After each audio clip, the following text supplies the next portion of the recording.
Hey guys, welcome to the Masterclass, the General here. Thank you for joining us. Now, we are approaching the prelim exams and people are worried about their marks. They're worried about term 1, term 2 performance and where they're going to go with the prelim and the final. Now, let's be honest, business studies is one subject that we need to guarantee a distinction. So what if I told you that over the last 9 years, I've come up with a tried and tested formula that can guarantee you a distinction in business studies, no matter what you've done so far. Let's get right into it.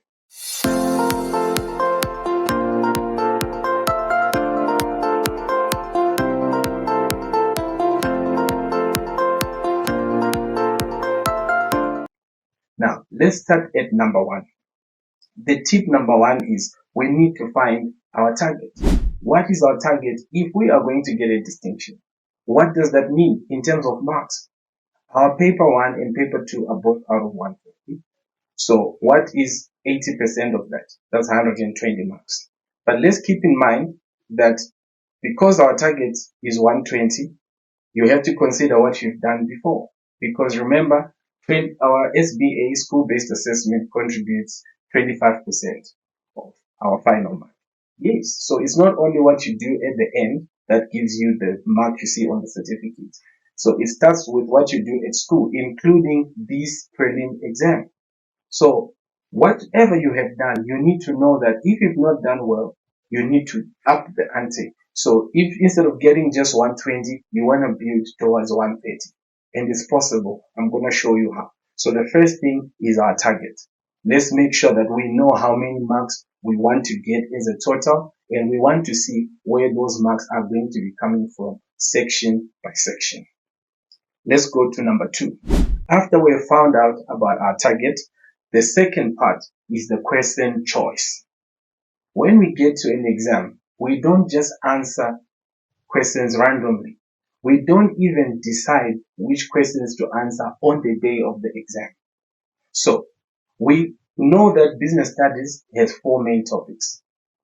We've got business environments, we've got business operations, that's your paper one. Then we've got business ventures, and we've got business roles, that's your paper two. So we have four main topics. So of either paper, so let's start with paper one. In paper one, it means that the structure of the paper is based on those two topics sharing the paper equally. So we've got section A. In section A, we know we're going to get mixed questions from all the topics, both topics rather. So we're going to get questions from business environments and questions from business operations.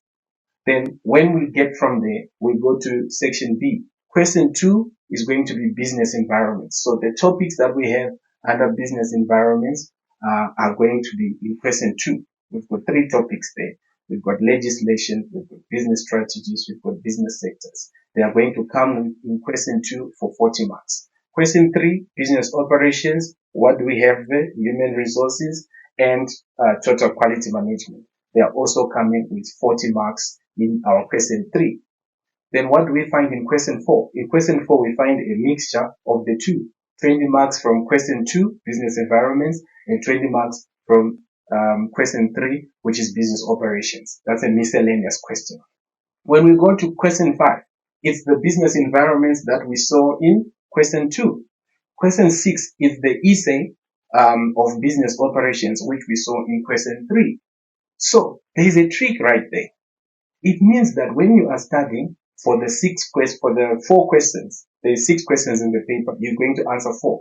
When you are looking at that, you need to have a strategy. You need to choose which side are you stronger. Are you stronger on the business environment side, or are you stronger on the business operations side? For example, these topics have to go together. If you like HR, I know most of you like HR, and most of you are scared of TQM. If that's your case or you disagree, please let me know in the comments. Let's talk about it. But I know that some people will choose the main topic based on a subtopic that they're good at. That's where we lose it. So you need to identify all the topics that are in, all the subtopics that are in a main topic. You concentrate on them. So what we're going to do is, let's say you choose business environments in paper 1. So if you're going to focus on legislation, you're going to focus on business strategies, you're going to focus on business sectors. you are going to use 80 to 90% of your time to study just that, those three topics. Meaning you are going into the paper with a view of answering the three topics perfectly to get all the marks that are on offer. So you're going to be answering question 2. Question 2 has 40 marks. You are looking at getting nothing less than 36 there. Then your essay question, since you have chosen question 2, the same topics that you were studying for question 2 are also in question 5. It's just that now is an essay question. But when you were studying for question 2, you also automatically studied for question 5. So you answer question 2 in question 5. If you choose the other option, you go with question 3 and question 6. Let there be no one who answers question 2 in 3. You are setting yourself up for failure because no one can be a jack of all trades. Well, you can be, but it's more difficult. It's better to specialize. So we are saying our question choice must be 2 and 4. So everybody answered, because in section B we have to have 2 questions. So every one of us is going to answer question 1 in section A. We're all going to answer question 4 in section B. Then depending on your choice, you can either go with 2 and 5 or you go with 3 and 6. So by the time you get to the examination, you are not choosing the reading time to choose the questions. You have already chosen the questions at the point of study. Then you are focusing on what you have chosen with 80% of your time. And I'll tell you exactly how you're going to do that. So that's very important. Then we go to tip number 3. What are we saying in tip number 3? We are saying section A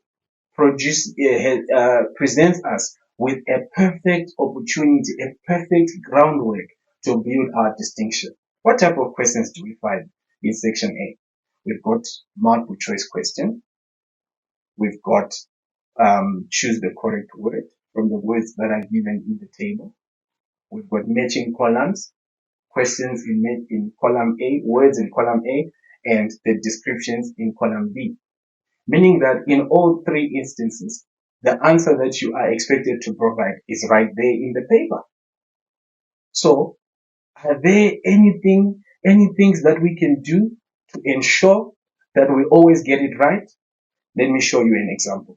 Let's look at the business studies paper 1 of last year, 2023. We are saying, let's start with multiple choice question. There is a way you can answer your questions and make sure you totalize that section. So in multiple choice, you have 4 answers to each question. And we are saying that from the 4 answers, only 2 are real answers there. The other 2 are distractors. They are there to confuse you. They are there to take your mind away from the answer. But we can find out what are the distractors by reading the question properly. So in 2023 paper 1 business studies, it says this act outlines the minimum requirements for the employment contract. A, Consumer Protection Act. B, Employment Equity Act. C, Basic Conditions of Employment Act. D, Skills Development Act. If we look at these answers properly, we can see that 2 of them have the word employment inside. Then the other 2 are not really about employment. They are about what happens after a person has been employed. So the 2 answers here that are competing for this question are Employment Equity Act and Basic Conditions of Employment Act. Consumer Protection Act is about consumers. It's not about employees. Skills Development Act is about the employer, what the employer does for his employees. So we are left with 2 answers there. However, even the 2 answers, it's easy to know which one. But at this point, you are already better off because you have managed to take out 2 distractors and now you have a 50% chance of getting the answer right. However, we want to make sure that the answer is correct.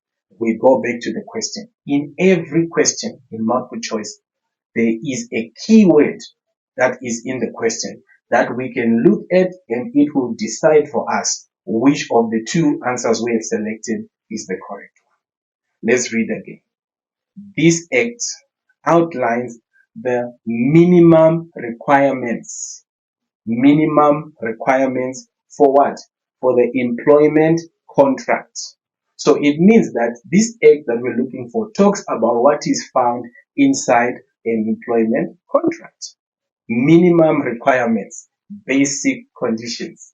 So that phrase there is leading us to say, okay, there is your signal that you need. Basic conditions of employment act gives us the minimum requirements. So that phrase there is always there. It doesn't matter what question. That's how easy it is. There must be a phrase in the question that will help us to decipher between the two answers that we have selected. So the same applies with all the other questions that we are going to see.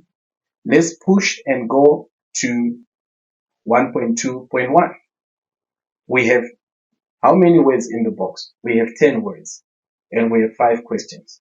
Now, did you know that not all the words apply to all the questions? There are only 2 words that apply to each particular question. So 1.2.1, there are only 2 words. It's not 10 words that are competing. It's only 2. 1.2.2, the same thing. Only 2 words. Which means that from the 5 questions that we have, but we need to allocate the words in the box 2 per question. Let's identify that first. That lays the groundwork for us. So let me do an example. 1.2.1, it says, businesses provide dash to employees through practical training opportunities that lead to a recognized qualification. So I'm looking for 2 words that have something to do with training here. Then you find that we have learnerships and we have internships. So from those 2, we know that those are the answer. The answer is somewhere there. We go and do the same with all the other words. For 1.2.2, there are 2 words, 1.2.3, 1.2.4, 1.2.5. I'm not going to go into it. I'll still come back and do a question paper with you guys. But however, I want to show you from there. You go back to 1.2.1 and you read, businesses provide dash to employees through practical training opportunities that lead to a recognized qualification. What is our phrase this time? Employees. An internship is not given to employees. An internship is given to someone who has qualified through the formal education system and they are now ready for work. They are looking for a job, then they get an internship. A learnership is given to an employee of the organization because it is provided for through the skills development levy that employers must pay. Remember, they must pay 1% of their salary bill if they have a salary bill of more than 500,000. They must pay 1% every month to SARS. That money is used through the SETAs to train their employees. So the answer here is learnerships because only learnerships are given to who? Employees. You see the keyword there? That keyword is selecting the answer for us. So we can do the same with all the other answers, the other questions. The same thing applies in column A and column B in 1.3. We've got 5 words in column A and we've got 10 descriptions in column B. The same applies. Consumer Protection Act 2008, Act 68 of 2008. Now, we have to look for which 2 answers are talking about that.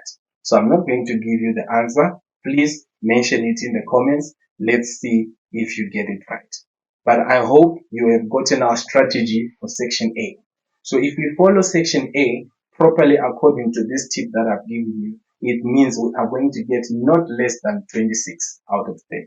So your possible marks are only 26, 28, 30, just with the margin of error. But it's possible to get everything correct because it's really that simple. Then we go to the next tip. Where are we? Lower order. Tip number 4, lower order marks. So our paper is divided into 3 sections. Learners don't know that, but I'm giving you the secret now. From a marker's perspective, from an examiner's perspective, every paper must meet the standard of 20%, 30% rather, section A, not section A, okay, 30%, which is the lower order marks throughout the paper. They are spread throughout the paper. Then 50% middle order questions, So there are marks that are middle order. They are not too difficult. They are not too easy. Then we have 20%, which is your higher order questions. So there are 30%, 30% of the marks are found in lower order marks. So we should not drop any of those marks. All the questions, like the questions we have in section A, are easy questions. Then we also have questions in section B that will say name, list, state, identify, meaning that you are, in the case of identify, you are given a statement. It's back to what we have again in section A. You are given a statement which gives you a clue. So if you look at the statement that you've been given to identify, you will be able to recall. Remember, you have studied this part for 80% of your time. So you do have the ammunition. So you are going to now recall whatever it is that is in that statement. You will be able to identify it by its proper name. Now, we also have scenarios. Scenarios are all over the paper.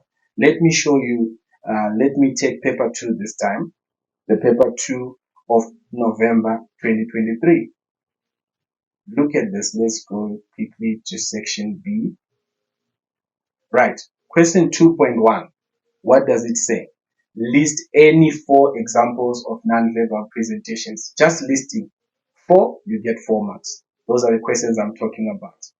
Then we go to 2.3. What do we have there? We've got a scenario. Once you get a scenario, there are lower order marks there that you must get because they are going to ask you to identify, and in some instances they ask you to motivate by quoting from the scenario, where you are simply going to go and quote, copy and paste the statement as it is. You don't change anything, and you're going to get, usually it counts for 3 marks. In this case it was for 2 marks. Then the follow-up question will now tell you, it will still be connected to that same scenario. So they may say other, like in this case they are saying suggest situations in which that leadership style that you have identified will be applied. So let's read here. Bizana Sportswear has retail outlets throughout the country. The management of BS allows their employees to participate in the decision-making process. I said there is a clue in the scenario. The management of BS allows their employees to participate. Which leadership style allows employees to participate? We're talking about the democratic leadership style. So you found your answer. Then suggest situations in which the leadership style identified can be applied in the workplace. So this is where we want to build team morale. The leader wants to train other people for future leadership positions, allows them to chip in with their contributions in decision making. Then, as if that is not enough, we go to 2.5. We have another scenario again. We're going to do the same thing. Name 2 factors. The factors are inside the scenario. I'm not going to go into it. I told you I will do another video where I go through the paper with you guys. We go through it together. Then we pass from number 2. Look at number 3. If you were to choose number 3, remember I said you go with 2 and 4 in section B, or 3 and 4. You don't go with 2 and 3. But if you were to choose question 3, look at that. 3.1, name any 2. 3.3, you've got a scenario, Zama Technologies. They want you to identify 2 diversity issues. Where are the diversity issues in the scenario? I'm talking lower order questions. And in this case, they're asking you to even motivate. So from that question alone, you walk away with 6 marks. 3.5, as if that is not enough. You've got another scenario. What do they want? Quote 2 ways. What is 3.5.2? Describe other ways. You are obviously going to remember the other ways because you have just been given a head start by the 2 that were given to you in the scenario. We go to question 4. It's the same thing. State any 2. 4.3. Read the scenario. We skip. We go to 4.6. Again, we've got another lower order question. Then when we come to section C, we also have easy marks, lower order marks to get from here. I'll talk about them when I go to section C. All right, let's go back. Where are we now? We have done tip number 4. Let's go to number 5, which is essay writing. When we are writing an essay, there is a format that we are expected to follow. We know we must write the introduction. What is the role of the introduction? It's a lower order mark. It's not difficult. You just need to write 2 statements, any 2 statements that have something to do with any of the 4 bullet points that are given. Remember, we always have 4 bullet points in our business studies essay question. So whatever question you have, there are 4 bullet points. Just pick any 2 statements that are related from any of the bullet points that you are given, as long as you are not going to repeat them in the final, in the body. So you put them in your introduction, and you also don't copy the preamble. Some of you copy the preamble, or you take some of your statements for your introduction from the preamble. That is a no-no. You don't get any marks for that. So you come up with any 2. You do the same with your conclusion. Your conclusion must also have 1 statement. This time it will have 2 marks. That statement. In introduction is 1 mark each. In conclusion, 1 statement which is related to the same 4 bullet points. So we already have 4 marks that we know are lower order marks. As if that is not enough, when we go further, you skip a line after your introduction. I'll still do another video. Please let me know in the comments if you'd like me to do a video strictly on essay writing. We skip a line. After we skip a line, it already shows that we are now in the what? In the body. We have 4 bullet points. We use those 4 bullet points to make 4 subheadings. After we have our 4 subheadings, what do? We are going to get 2 marks for correctly identifying the 4 bullet points, because the first one will be given when you get all the 4 bullet points right. The second one will be given if you reach 16 marks, which you will, because there is no way you will fail to write at least 2 points in each of those subheadings. So if it's 4 marks per subheading, 4 by 4, 16. You already have 16 from the body. You will get the second one. So there's another 2 marks there waiting for you for free. Then for writing the word introduction and the word conclusion, there are 2 marks as well. That's what we call the FLASO. So the facts must be 32 marks. Layout 2 marks. They come from simply writing introduction and conclusion. The word introduction and the word conclusion. As long as there is something there, we don't even read what you write before you give that mark. We have to give it first for you having written the introduction and the conclusion. Then we will come back to mark the facts. So that mark is already locked in. So we have 2 marks for layout. We have 2 marks for analysis. Those are the ones I talked about, which you get from analyzing your subheadings properly. Then we have 2 marks for synthesis. This one is free mark. As long as you are not off topic, you are going to get these marks. You will only lose these marks if you give us information that is not only incorrect, but also irrelevant. So if your information that you have given us at some point is incorrect, but is somehow still related to the topic, we will not penalize you for synthesis. So how on earth are you going to miss those marks? You will not miss the synthesis marks. Then we have originality marks, which are given to a learner who has used 2 examples, original examples. How do we judge the originality? They must be based on maybe current affairs, and they must be current, meaning it must not be older than 2 years. I encourage you to say, wherever you write that example, wherever you write your example, please underline it so that the marker will easily see it. So when you look at it from FLASO, we have 8 marks, 2 for layout, 2 for analysis, 2 for synthesis, 2 for originality, 8. If you add that with the other 4 that we have for the facts of conclusion and introduction, you already have 12 marks that are given in an essay before you have started. Then you start writing your facts.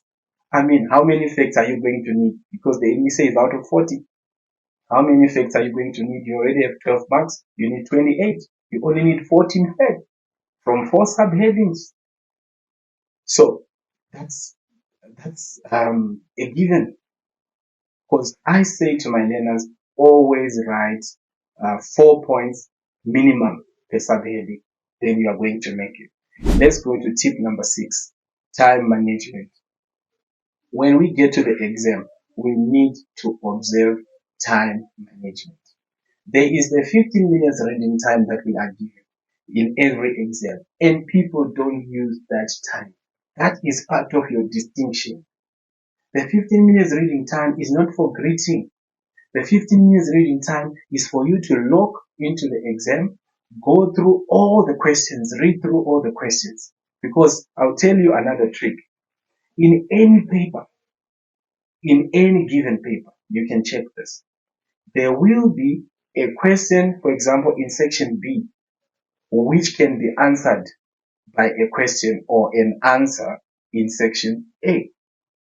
So if you read through all the questions, you are giving yourself ample opportunity to recall as much information as possible, because all these questions are demanding answers out of you before you've even started the exam. Then if you have finished reading all the questions, you can do that in some 8-9 minutes. You still have 6 minutes or so.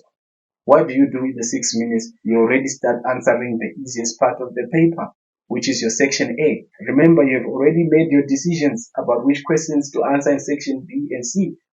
You only just need to see which essay, which topic is it, but you already know it's covered under the question choice that we did. So, you answer your section A in your head.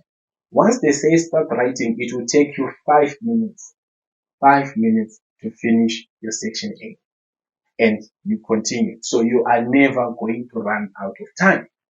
Because some people panic and then you meet a difficult question somewhere, a sub question for 2 marks, now it's throwing off your confidence. No. Start with the easy part of the paper. Don't start with the essay. Start with the easy part so you gain your confidence, and then you will go and attack the rest of the paper.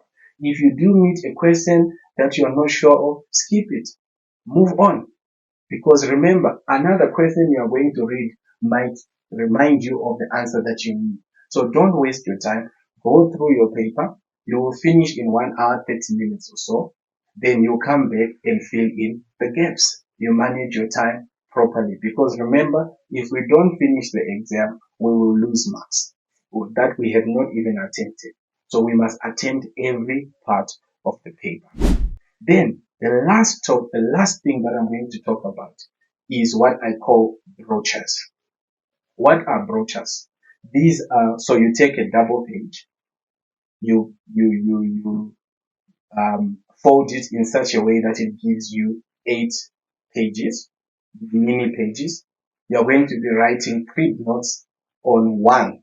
So for each topic, we've got 15 topics in business studies, all in all. So if you're going for paper 1, for example, you are going to be doing the 5 topics in paper 1. So you need to prepare as you are studying. You take from our notes, you will find that we've got maybe 10 points under a section. Winner, go and take only 3 or 4 points that are easy to remember. The ones that are long and they have complicated words, leave them. Take the shortest possible answers that you find in the notes. So you're not going to make your answers. You take them from the notes, you write them on your crib notes. So we are compiling a brochure for each topic that is going to guide our study. We're not going to take all the notes and be reading all the notes the whole night. No. So we take the brochures. With the brochure, so each brochure is carrying one topic. So you are carrying 15 brochures. If we are preparing for paper 1, you have 5 brochures. 2 for business operations, 3 for business environments. If you are in paper 2, 5 for business ventures, 5 for business roles. You staple them as per main topic. As you are studying, you study together so you don't separate the subtopics that will be asked together. Then what do you do when you are practicing? We need content, because everything we've discussed so far was the easy part of the exam, how we're going to get easy marks and so forth. Now we need the content. How are we going to get the content? The content comes from the brochures. And studying, guys, is not reading. People think business studies is about reading the notes. No, we are done with that. We are going to an exam. We are done with learning. Now we are doing exam preparation. So what do? You take three papers. You can take 2023, 2022, 2021, the last three papers. You take 2021, you answer, if you are going to answer question 2, you answer question 2 in 2021, you mark it with the memo. You see what you get. Oh, I got 18 out of 40. That's bad. I still need to improve. You go to 2022. So before you go to the next one, you go back and consult your brochure where you missed it. Then when you go to 2022, the mark will improve. When you go to 2023, the mark will improve. You repeat that cycle until you are getting 36, 38, 36, 38, 36, 38. Because the paper you are going to write, whether it's a prelim or it's a final, it's not different from the last three papers that I've just told you about. So if you can get 38 in those papers, you will get 38 in this paper. You do the same with the other questions that you're going to answer. If you're going to question 2, is question 2 and question 4. For the essay, you don't even need to worry. You just need to know the format. But you are studying for it as you are doing the question 2s. So 1 hour a day is definitely going to be enough for you to prepare. So just like that, guys, we have come to the end of this video. This has been an exciting masterclass with me here, the General. Please continue to subscribe. Urge other people to subscribe. Click the notifications bell. We're going to be loading a lot of